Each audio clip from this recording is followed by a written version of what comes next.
I'm John Baird. I was in the Peace Corps in Niger, West Africa from 1968 to 71. I was located in near Maradi, Niger, in the village of Chadakori.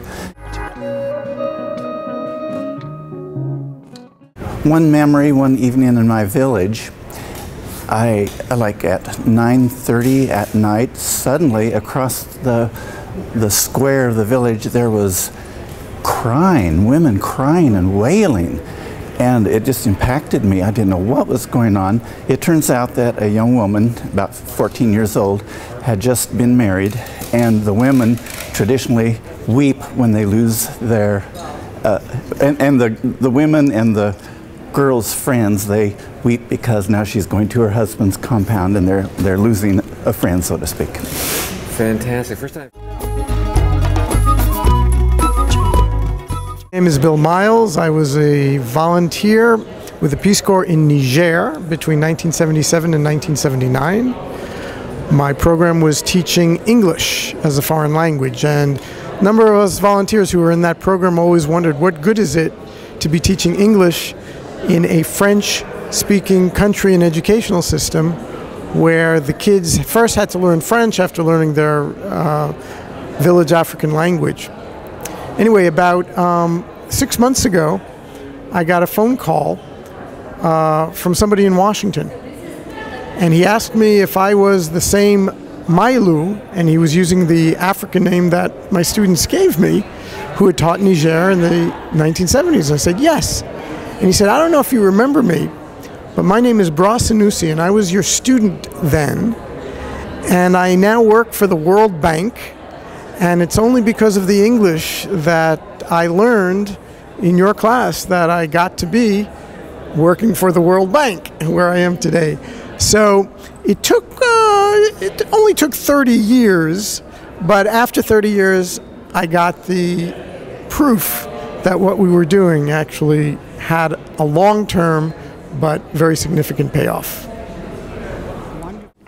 I'm Jeff Towner, and I was a Peace Corps volunteer in Niger from 1977 to 1979. And I was a park biologist. I worked in the National Park of Niger. It's in English called W National Park in the southern part of the country.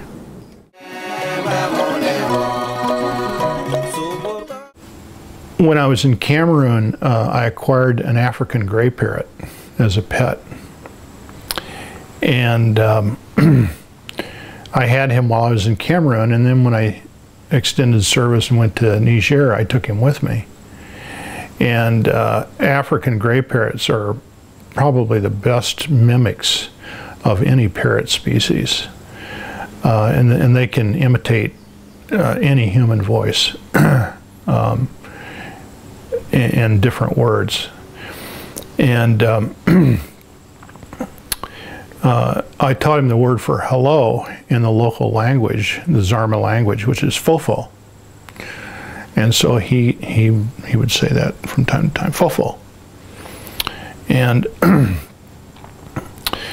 I used to take him out of his cage. I clipped his wings so he couldn't fly away, and I'd take him out of his cage and put him in a tree in my backyard so he can climb around and nip off leaves and just amuse himself back there and get exercise.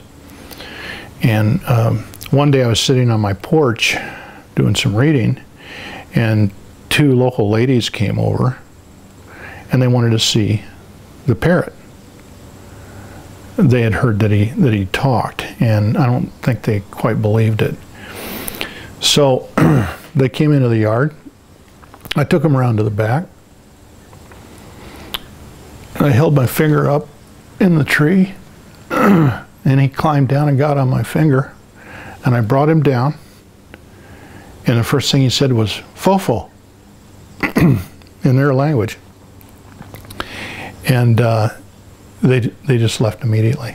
I think they were shocked and amazed that a bird could speak their language.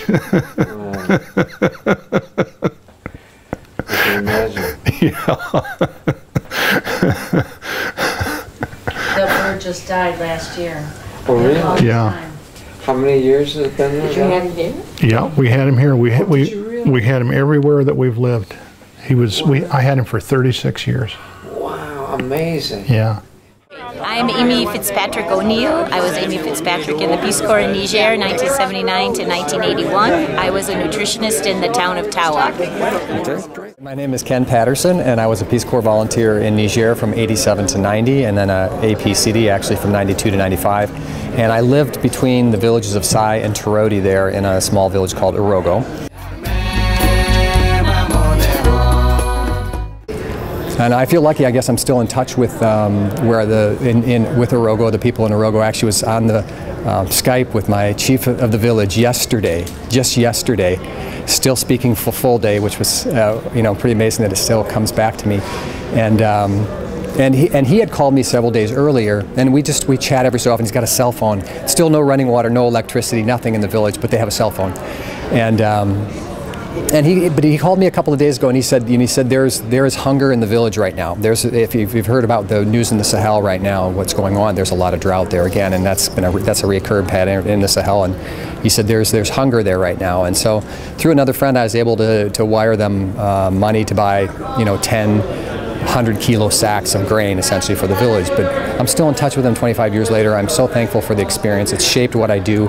I work for an organization called Results right now, which is kind of a continuation of my Peace Corps experience. So it totally shaped my life. So, did you ever go back for a visit? The last time I was there was 95. And so I'd love to take my daughter there. She's 15 now, and so at some point I'd like to get her back there. The chief is asking me if he'd like me to find her a husband. I said, well, she's not ready yet at 15, and he laughs. Of course, he knows better. But I'd like to get my daughter back there actually. So, but I'm so happy to be able to actually be in communication with them via Skype and stuff like that these days. Technology has really transformed things, so it's quite amazing. Great, well thank you. Hi, my name is Carla Barbieri. I was in Peace Corps Niger from 1990 to 1992. I worked as a health volunteer in the health clinic. It was an incredible, life-changing experience that I think affects my entire worldview. And I always remember the saying that in the Peace Corps, if you go to Asia, you come back philosophical. If you go to South America, you come back political. And if you go to Africa, you come back laughing. Very good, very good. Thank you. I'm Barbara Lamus, and I was in Peace Corps Niger from 1990 to 1992, and I was in Zinder as a health and nutrition volunteer, and I really enjoyed it. It was tough, but it was a great assignment, and I'm glad I was there, and I met lifelong friends. Fantastic. My name is Crystal Pilon. I was a volunteer in Niger from 2008 to the end of 2009. I was in the Tawa region of Niger, which is, my village was near Birninkoni. And I was a natural resources environment. I was a natural resources management volunteer. I had a pet camel. His name was Buddy. And I went to the animal market 100 kilometers away to get him. You can buy bales of bean leaves like you buy bales of hay. And I fed those to him every day. Every day I took him to the well so he could drink water. And during the hot season, I took him to a special tree so he could sit in the shade. He was a very spoiled camel.